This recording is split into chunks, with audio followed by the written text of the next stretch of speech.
નમસ્કાર, હું છું પ્રિયા અને તમે જોઈ રહ્યા છો જનતા કી જાણકારી ન્યૂઝ।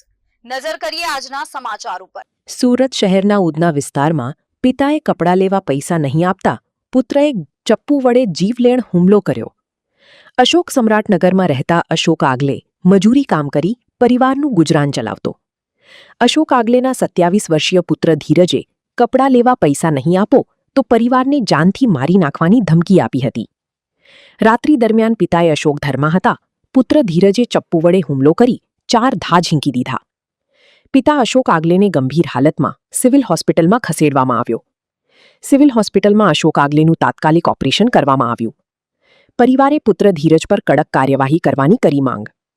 ઉધના પોલીસે આરોપી પુત્ર ધીરજની અટકાયત કરવામાં આવી। પોલીસે ગુનો નોંધી કાયદેસરની કાર્યવાહી હાથ ધરી। મારું નામ યશવંત આગળે તો મારા ભાઈનું નામ અશોક આગળે છે। એમનો પુત્ર ધીરજ તો આ ધીરજે એમના પપ્પા જોડેથી 10,000 રૂપિયા લીધા માંગવા ગયા હતા। તો મારા ભાઈ ભંગારની લારી ચલાવે છે, એમના જોડે એટલા પૈસા હતા નહીં। તો એ ના પાડી કે ભાઈ મારા જોડે પૈસા નથી છે, તું તારી રીતે એ કરી લે। તો આ એમને મારવાની ધમકી આપી। તો કોઈ પણ પિતા એવું સમજે કે ભાઈ પુત્રો તો ખાલી બોલે છે, કોઈ મારવા તો આવે નહીં, પણ આ એ ચક્કુ લઈને આવ્યા અને એમને ઉપર હુમલા કરીને એમના ઉપર ઈજા પહોંચાડી છે। 4 જગ્યા પર એમના હુમલા કરેલા છે।